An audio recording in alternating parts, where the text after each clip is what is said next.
가장 임팩트가 컸던 공부 시절을 돌아보면 머리를 뽑는다든지 손톱을 뜯는다든지 과잉 행동이 다른 걸로 나오는 거예요. 그러니까 산만함은 항상 있고 공부는 공부대로 하는 거예요. 그래서 부모님들께서 아이들이 꼼지락대는 거 못 참으시거든요. 손톱 뜯거나 머리 이렇게 꼬면서 공부하는 거, 그거 아이들이 산만함을 해소한다고 보시면 될 것 같아요. ADHD 아이가 만 10세 그 전에 치료를 받지 않으면 자존감 이슈가 커진대요. 지적을 계속 많이 받다 보면은 중요한 그 골든 타임을 다 놓쳐버리는 거니까. 아이들을 키우면서 왜 이렇게 오래 앉아있지 못하지? 왜 이렇게 산만하지? 학습이 이어져야 되기 때문에 고민 많으신 우리 부모님들 많이 계시거든요. 오늘 그 부분에 대한 깊은 이해와 또 솔루션까지 같이 제시해 주실 아주 귀한 분을 저희 채널에 모셔봤는데요. 작가님 안녕하세요. 안녕하세요. 작가님, 저희 시청하고 계시는 구독자분들께 소개 한마디 부탁드립니다. 올해 15년차 중학교 영어교사고요. ADHD 아이를 키우고 있는 산만한 아이의 공부법은 따로 있다의 저자입니다. 이 책이 정말 인기가 많았잖아요. 그러니까 산만한 아이의 공부법이 따로 있다니 제목부터가 굉장히 궁금했었거든요. 아이가 크다 보면 다른 또래보다 우리 아이는 한 가지를 좀 집중해서 못하네, 에너지가 많네, 소위 말하는 산만하다라고 이렇게 지칭할 수 있는, 그럼 우리 아이가 ADHD인가? 라고 고민이나 의심을 하게 되는 지점이 있잖아요. 이것을 우리 부모님들이 가정에서 어떻게 구별을 하고 이해를 해야 될지가 제일 궁금하더라고요. 제가 먼저 짚고 넘어가고 싶은 부분이, ADHD는 사실 신경 다양성 안에 들어가거든요. 그래서 이 신경 다양성이 뭐냐면, 모든 사람들은 뇌가 다 다르게 태어난다는 약간 다양성의 개념으로 보는 개념이에요. 근데 거기 안에서 우리 ADHD라고 하면은 저 역시 좀 그랬지만 이게 문제로 처음에 생각을 했었거든요. 근데 우리 모두 뇌가 다르게 태어나듯이 이거를 다양성의 개념으로 봐서 스펙트럼으로 봤을 때 정신건강의학과 전문의의 진단을 통해서 ADHD이다 아니다로 이렇게 진단이 나오는 거거든요. 그래서 부모님께서 계속 고민을 하시면서 맞나 아닌가 이렇게 생각하시는 것들이 전문의가 아니기 때문에, 만약 고민이 된다면 저는 전문의를 찾으러 가는 게 가장 빠른 방법이다. ADHD 아이를 제가 키우면서 의심이 들었던 지점은 교사의 피드백이었어요. 왜냐하면 교사들은 항상 그 나이대 아이들을 매년 보는 전문가거든요. 그랬을 때 선생님들께서 이 아이는 또래보다 좀 조절이 안 되네. 대집단에서 수업을 들어야 되는데 한 아이만 유독 집중을 못하고 자꾸 많이 움직이거나 다른 데로 가거나 아직 어리니까 그럴 수 있는 거 아니에요? 이렇게 생각하시는데, 사실 교사가 보기에는 이 정도 나이가 되면 이만큼의 조절 능력을 와줘야 되는 게 맞거든요. 그런데 유독 한두 명이 튄다. 우리 아이가 만약에 그 튀는 아이 두세 명이 들어간다. 그랬을 때는 검사를 받으러 가야 되는 거죠. 네. 이 상태로 초1을 들어가면 아이가 너무 힘들겠다. 부모도 힘들지만 교사도 힘들지만 가장 힘든 건 아이거든요. 그래서 저는 아이를 도와주기 위해서 정신건강의학과를 찾아갔고 진단이 나오게 된 거죠. ADHD가 아닌데 약간 산만한 것과 ADHD를 어떻게 구별해야 되는지에 대해서, ADHD 아이는 어떤 세팅이 있어도, 가정이나 학교, 학원, 좋아하는 운동을 하더라도 주의력이 약하다, 그리고 과행동이 있다. 교사의 입장에서 하지마, 그 행동 하면 안 돼 하고 한 2번, 3번 얘기했을 때 대부분의 아이들은 네 하고 이렇게 딱 조절이 되거든요. 근데 ADHD 아이들은 작업기억이라고 해서 이게 한 번에 담는 기억 창고가 작아요. 그래서 그 지적을 듣고 그래 나 조심해야지 하고 다시 또 움직이고 있거든요. 그래서 ADHD 아이들은 사실상 알고 있지만 못하는 경우. 우리 아이가 검사를 받으러 간다는 게 좀 마이너스가 되지 않을까? 알려지면 조금 더 우리 아이를 다른 시선으로 보지 않을까? 이런 부분들 때문에 우리 부모님들이 이제 쉽게 검사를 받으러 가시지 못하는 경우가 많잖아요. 네. 어떤 마음으로 가시면 좋을까요? 똑같은 고민을 했었는데, ADHD 아이가 만 10세 그 전에 치료를 받지 않으면 자존감 이슈가 커진대요. 지적을 계속 많이 받다 보면은 아이 입장에서는 나는 뭘 해도 안 되는 애야. 교실에서 인정도 못 받고, 초등학교 고학년 정도 되면은 저 친구는 좀 특이한 친구야, 이상한 친구야, 이렇게 돼버리면서 중학교 되면 사춘기도 만나잖아요. 네. 중요한 그 골든 타임을 다 놓쳐버리는 거니까 솔직히 갔을 때 아니길 바랬어요. 진단을 받았고 알아서 다행이다. 그런데 앞으로 어떻게 키우지? 지금 약물 치료 5년 차인데 아이가 조기에 진단을 받아서 적절한 때 치료를 받았기 때문에 학교 생활을 정말 잘 하고 있거든요. 그때 걱정했던 제 자신에게 잘했다고 말해주고 싶어요. 네. 네. 이 말씀이 지금 고민하고 계시는 우리 학부모님들께도 굉장히 큰 용기나 응원이 될 것 같다는 생각이 들어요. 피드백이 들어왔던 시기가 과잉행동 충동형 ADHD 아이들 같은 경우 저희 아이가 그때 진단을 받았거든요. 만 6세. 그러니까 우리나라 나이로 7세. 선생님의 피드백도 검사지로 받으세요. 과잉행동이 많다. 선생님이 다 체크를 해서 주게 돼 있었거든요. 네. 저희 아이 같은 경우에는. 종합적으로 봐서 이 아이는 ADHD다라고 진단을 내려주신 거예요. 초등학교 입학 전에도 그런 게 보인다. 그러면 가는 게 좋고 왜냐면 초등학교 가면 그때부터는 이제 정말 시작이거든요. 네. 대집단 수업의 시작. ADHD인지 모르고 지적을 계속 받았다. 그러면 많이 힘들 거예요. 네. 이건 전문의 선생님들께서 더 잘 설명하시겠지만 과잉행동 충동형이 강한 ADHD형이 있고 조용한 ADHD라고 우리나라에서 그렇게 불러요. 그래서 과잉행동과 충동성은 좀 약하지만 가만히 있는데도 생각이 많고 주의가 산만한 아이들. 특히 좀 여학생들 같은 경우에 많이 보이고 그리고 두 개가 같이 있는 혼합형 이렇게 구분하지 않은 지 됐거든요. 그만큼 ADHD라는 진단을 받았다면 조금씩은 다 있는데 어떤 것이 더 많으냐의 차이고 저희 아이 같은 경우에는 과잉도가 충동성이 많은 전형적인 남학생 ADHD형이고 그리고 저도 진단을 최근에 받았거든요. 근데 제가 어렸을 때 생각을 하면 오히려 행동보다는 과잉 언어가 있다. 아니면 생각나는 거를 바로 말을 하는 말 충동성 이런 것들로도 나타날 수 있거든요. 그래서 제가 10대 때 친구 관계가 제일 어려웠는데 네. 언어 충동성 때문에 친구의 감정이나 상황을 보고 말을 하는 게 아니고 당장 내가 재밌으려고 말을 한다든지 외모에 민감한 나이인데 막 외모에 대한 그런 얘기를 한다든지 해서 관계에서 어려웠던 경우도 있고 네. 그러면 궁금한 게 성인이 되셔서 알게 되신 거잖아요. 네. 어릴 때부터 가지고 있었는데 모르고 지나간 거네요. ADHD는 뭐 양육의 문제라든지 이후에 일어난 어떤 큰 일 때문에 생긴다든지 그런 게 아니고 선천적으로 뇌가 그렇게 태어나는 거거든요. 반드시 유전되는 건 아니지만 그래도 유전력이 있고 그렇기 때문에 의사 선생님께서 제 12세 이전에 그런 것들을 많이 물어보셨어요. 네. 어떤 의사 선생님께서는 학생부 기록을 가져오라고 하시는 분도 계시다고 하더라고요. 작가님의 책에서 산많은 아이들의 기질을 굉장히 따뜻하게 봐주셨던 그런 부분이 되게 인상적이었어요. 엄마 눈에는 우리 아이가 정신없이 보이는 그런 행동으로 보이지만 작가님 시선에서는 이것이 호기심이나 창의성이라고도 부를 수 있다고 말씀하셨는데 이 아이들이 가진 특별한 강점이 뭘까요? 첫 번째로 확산적인 사고? 그러니까 산만하다는 건 사실 영어로도 distracted예요. 트랙을 벗어난다는 의미인데 가야 할 한 길로 안 가고 자꾸 다른 데를 본다는 거거든요.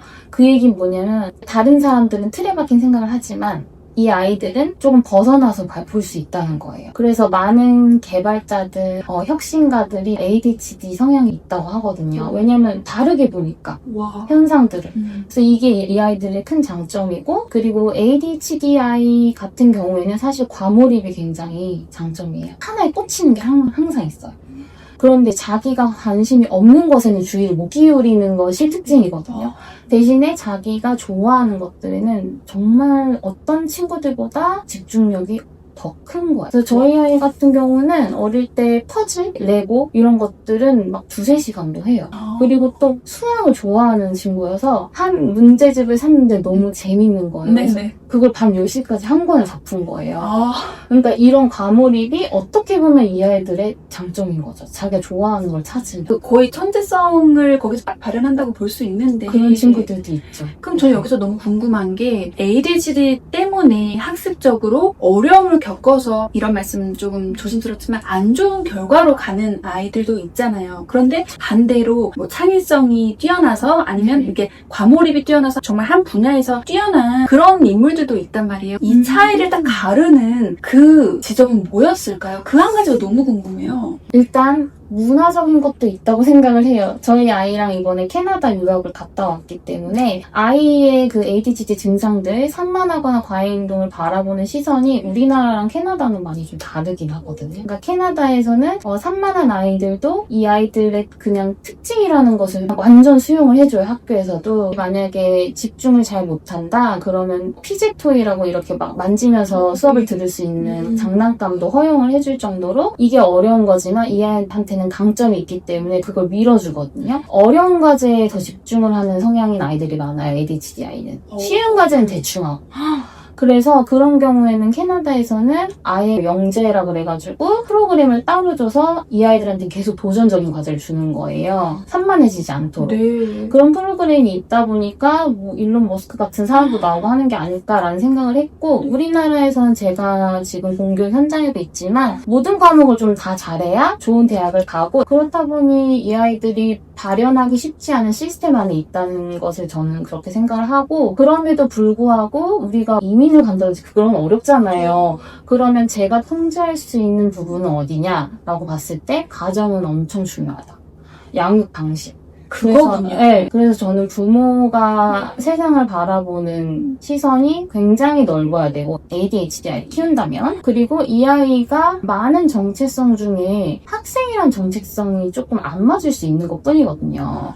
네. 네네. 학교라는 시스템이 맨날 가니까 쉬워 보일 수 있겠지만 매일 등교하는 것도 어려운 거고요. 시간 맞춰서 가는 것도 어렵고, 가서 7교시를 듣는 것도 쉬운 일이 아니에요. 어렵죠. 네. 그런데 그것을 너무 당연하게 생각하는 거예요, 부모님들이. 어떻게 보면 신경 다양성인 아이들이 학교에서는 잘 안 맞을 수 있지만 이 세상에 나오면 굉장히 특별한 존재일 수 있다는 거를 부모는 알아야 된다는 거예요. 네. 그러니까 부모 입장에서 더 많이 공부하고 더 넓은 시선으로 보는 게 네. 너무너무 중요하네요. 네. 그래서 우리 작가님은 그런 부모님들께 또 커뮤니티도 만들어서 네, 네. 하고 계시는 부분이 굉장히 인상적이었는데요. 아직 이제 모르고 계시는 분들이 계시다면 우리 이사비나 작가님이 운영하고 계시는 커뮤니티에 함께 하셔서 서로 그 동질감을 느끼면서 알지 못했던 부분을 잘하고 계시는 선배, 남들을 보면서 따라가는 거는 굉장히 중요한 네. 것 같아요. 우리가 보통 공부는 무조건 엉덩이 힘이야.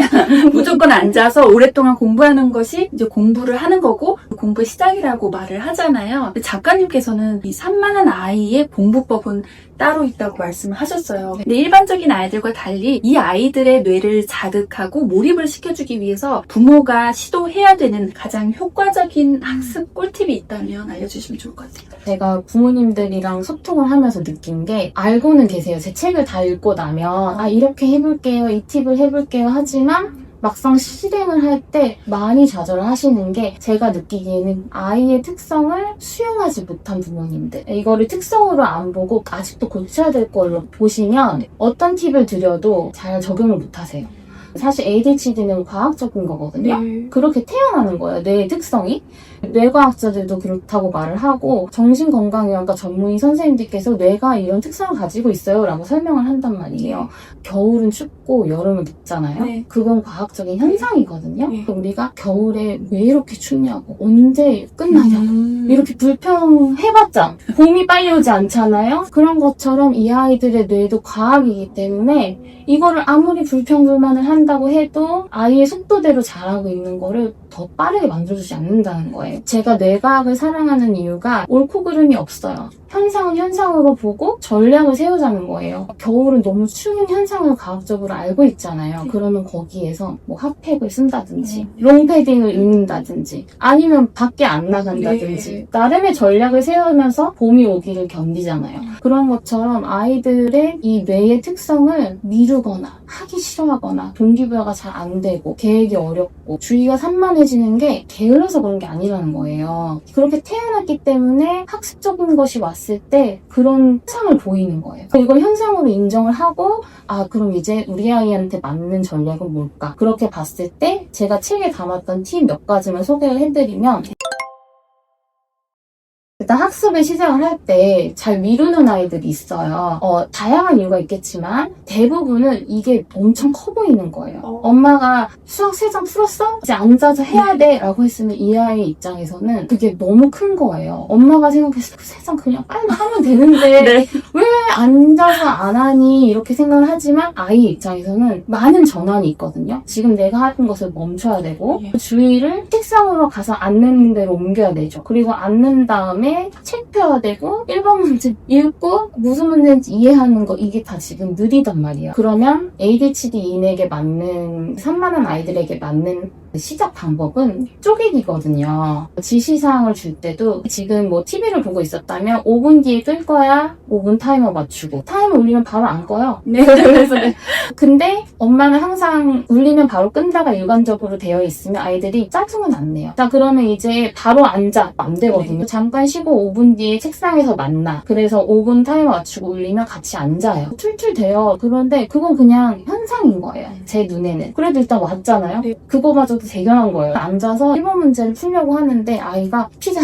모르겠어 이러거든요. 근데 사실 읽지도 않았어요. 그럼 제가 좀 읽어줘요 앞부분을. 그러면 아이가 주의가 여기 오거든요. 주의 전환이 안 되는 거니까 주의를 기울여주는 거예요. 그래서 이렇게 시작을 하고 나면 사실 1번을 풀면 2번은 가는 거 쉬워요. 근데 그 1번 네. 풀기까지가 어려워요. 그래서 시작은 부모가 지시사항을 줄 때 쪼개서 주는 거 그리고 버퍼링이 있을 수 있다는 것을 인정하는 거. 아이가 문제를 풀다가 계속 산만해져요. 근데 우리가 주의력을 크게 나누자면 시각주의력, 청각주의력이 있거든요. 보통은 ADHD 검사를 한 아이들은 어떤 주의력이 낮은지 알 수가 있어요.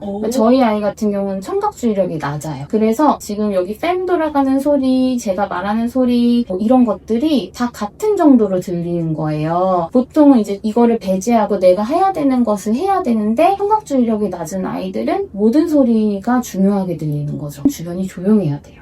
그래서 거실 공부보다는 방에 들어가서 하게 하는 편이고 동생이 있을 때는 웬만하면 안 시키고 동생이 있다면 제가 동생을 전담해서 보고 아이가 집중을 할 수 있게 도와주는 거죠. 왜 이렇게 집중을 안 하고 자꾸 산만해지냐라고 하는데 사실 이 아이는 감각적으로 들어온 정보가 많은 거예요. 그래서 저희 아이 같은 경우는 본인이 헤드셋을 쓰거든요. 그게 더 집중이 잘 되는 걸 본인이 알아요. 시각주의력이 낮은 아이들은 눈에 이런 물건들이 많으면 산만해져요. 특히 핸드폰.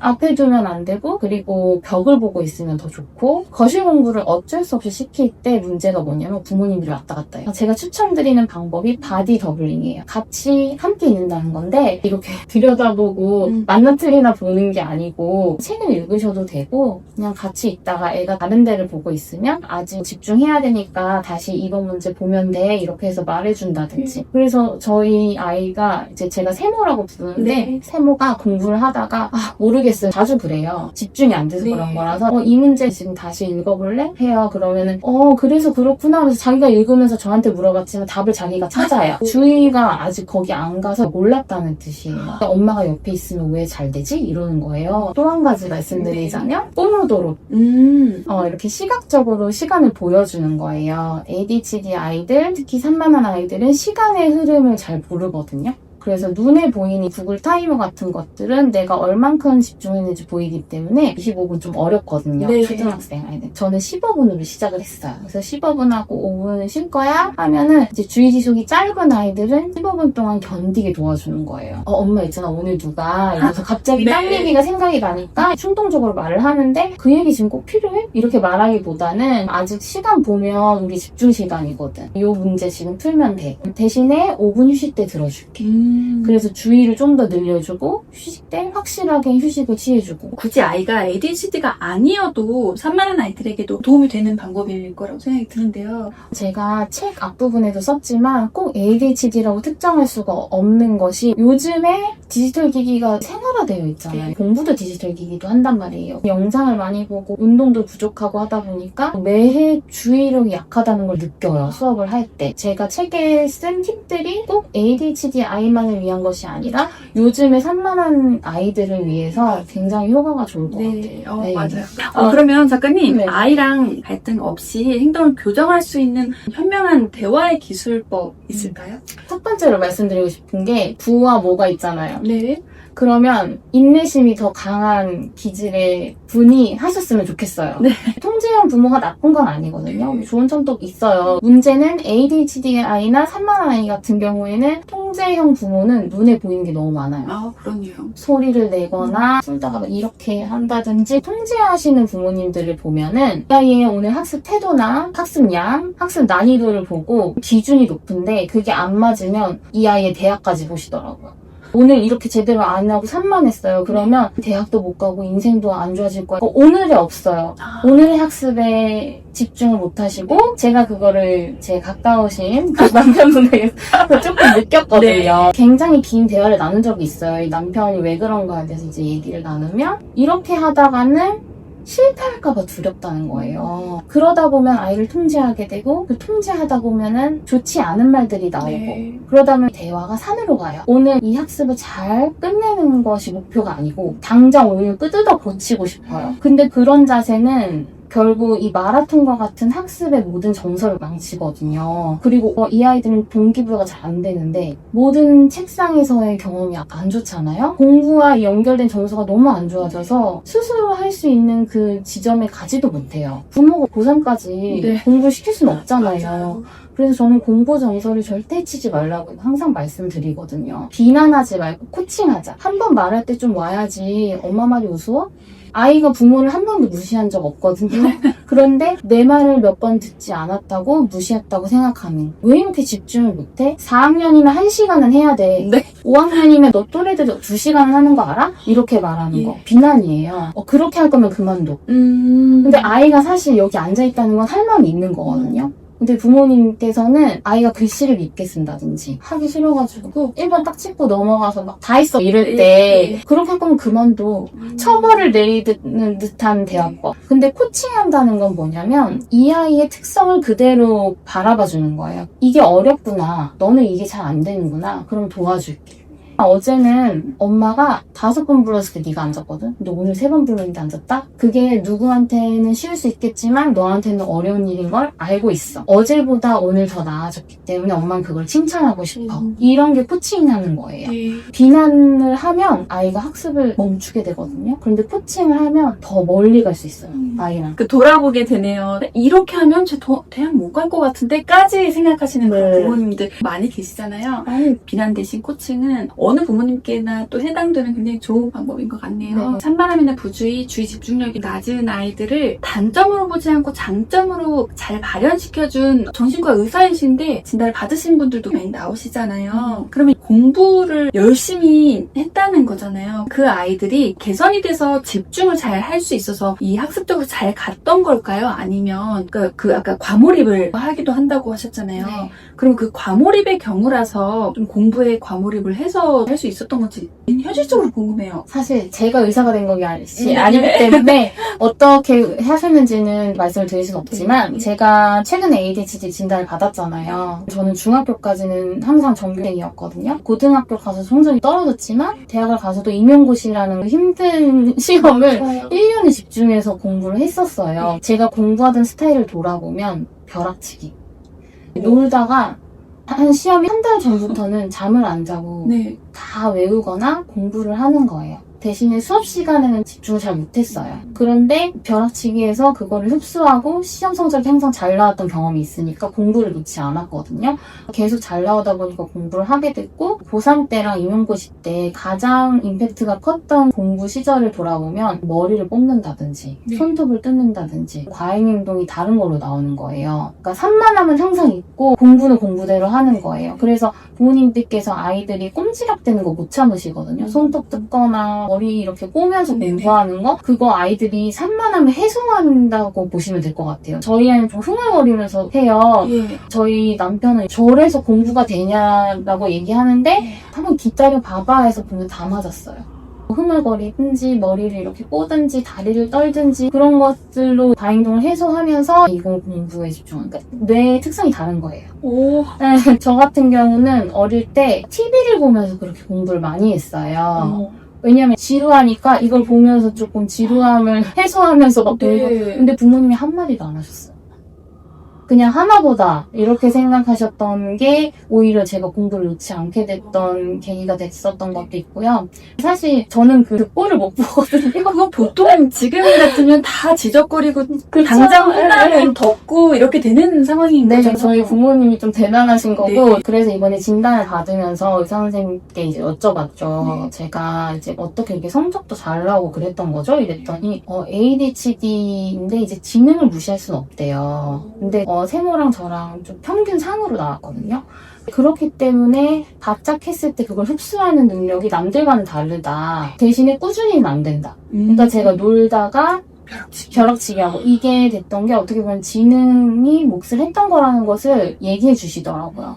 그러면 지능이 높아서 공부 잘하는 거예요? 이렇게 생각하실 수도 네. 있는데 제가 학생들을 봐도 느끼고 저희 아이를 봐도 느끼지만 지능이 높다고 해서 공부를 잘하는 건 아니고 지능이 높아도 본인이 할 마음이 없으면 그 지능을 안 써요. 그렇기 때문에 중요하게 보는 건 그립. 끝까지 해내는 거 네. 너무너무 중요하고 결국 평균 정도의 지능이어도 바로바로 알아듣진 못하지만 그 문제 집착력이나 끝까지 하려고 하는 그 그릿이 강한 아이들은 성적이 고등학교 가서 더 많이 올라가더라고요. 그러니까 끝까지 하는 애들은 결국 뭐가 뭐 돼도 되더라고요. 그래서 저는 우리 아이한테 뭔가 잘한다기보다는 열심히 끝까지 했느냐 그걸 더 많이 봐요. 그래서 저희 아이 같은 경우에는 수학을 좋아하지만 맨날 하기 싫다고 해요. 그렇지만 제가 한 장씩 시켜요. 그러면 한 장은 하거든요. 근데 맨날 한 장씩 하니까 다른 애들은 한 달 만에 끝날 건 우리 아이는 3개월 만에 하지만 그 문제집을 정말 하나도 빼놓지 않고 다 풀었다는 거. 이런 캐파가 안 되는 아이한테 다른 아이들처럼 막 일주일에 몇 장씩 풀어야 된다. 푸시가 많으시면 결국에는 하기 싫어져서 한 권을 못 끝낸 문제가 많을 거예요. 매일 조금씩 하면 다 끝낼 수 있는 아이를 한 번에 다 하려다가 아예 하지 못하게 네. 만드는 그래서 저는 산만한 아이의 공부법은 따로 있다 해서도 강조드렸던 게 완료의 성취감은 너무 크거든요. 이 아이들한테 100점 맞는 것보다 완료를 하려면 이거예요. 목표가 하루에 3장인 아이가 한 장을 끝내면 항상 미완성인 건데 내 목표가 매일 한 장이었으면 매일 완료하는 아이인 거예요. 그 방법을 알면서도 욕심이 조금씩 들어가는 순간 아이를 끝까지 못 끌고 오시는 거죠. 네, 부모라는 게 정말 어려운 것 같아요. 네, 나도 그렇게 사랑하지 못했는데 우리 아이를 잘 이끌어주기 위해서는 나의 어떤 기본적인 기질까지도 누르고 네. 해야 되는 부분인 거잖아요. 네. 그러면 우리 계속 그렇게 할 수 있게 만들었던 그 작가님의 하나의 키워드가 있을 것 같아요. 뭐를 바라보고 하셨는지. 제가 책에 그 에필로그에도 썼었거든요. 어느 순간 내려놓는 지점이 있는데 아이가 무엇이 되든 행복했으면 좋겠다는 그게 제가 가장 크게 내려놓은 거였어요. 일론 머스크, 스티브 잡스, ADHD 중에 훌륭한 사람들 많거든요.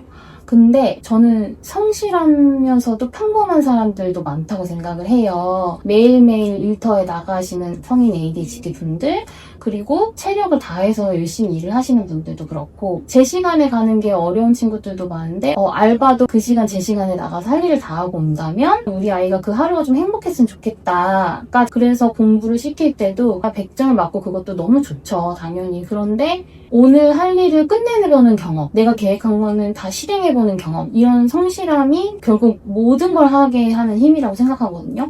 부모님들께서 본인이 고학력자다. 그러면 주변에 잘된 친구들이나 대학을 잘 가서 이런 친구들도 많이 보시겠지만 사실 드러나지 않은 평범한 일상 속에서 어른들이 만들어내는 성실함이 진짜 클 때가 있어요.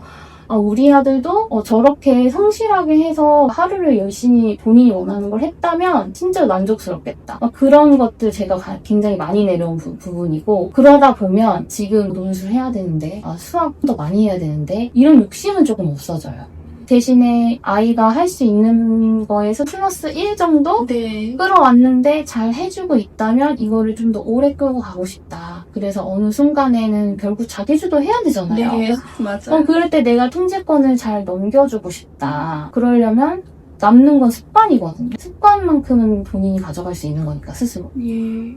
너무 감동적이어서 중간중간 이게 뭔가 울컥울컥 했는데요. 그러니까 우리가 온라인생이 드러난 어떤 유명인, 의사, 이런 케이스만 오히려 바라봤는데 그게 아니라 네. 하루하루를 성실하게 잘 살아가는 그 수많은 보통 사람들처럼 인생을 행복하게 살면 되는 거잖아요. 그쵸. 네. 이제 AI 시대도 왔고, 네. 저는 특히 AI 시대가 와서 기쁘거든요. 아, 정말. ADHD 아이들한테는 너무나 좋은 기회예요. 기회네요. 네. 왜냐면 달달달 외워서 그걸 활용하고 이런 지식적인 부분이 이 아이들이 어려웠는데 한 가지 좋아하는 걸 찾아서 몰입하는 사람들이 성공한다고 다들 얘기하잖아요. 네, 정말이네요. 저는 그래서 우리 아이들이 좋은 시대를 만났구나. 그러다 보면 제가 공부를 시키는 목적도 대학을 가기 위해서라기보다, 왜냐면 대학이 끝이 아니거든요. 이제는 이 아이가 일생에서 할 수 있는 직업이나 그런 것들이 있어서 적응력, 그 다음에 성실함, 이런 것들은 지금 내가 하고 있는 학습을 맨날 끝내는 거, 계획해보는 거, 이런 실행 기능을 더 많이 보게 되는 거예요. 그래서 작가님, 제가 오늘 사실 기대를 굉장히 많이 하고 왔는데 인터뷰하면서 그 기대보다도 훨씬 더 크고 많은 것을 얻어갈 수 있었던 굉장히 귀한 시간이었고요. 아마 시청하시는 분들도 공감을 하셨을 거라고 생각이 듭니다. 오늘 귀한 걸음 해주셔서 정말 감사드립니다.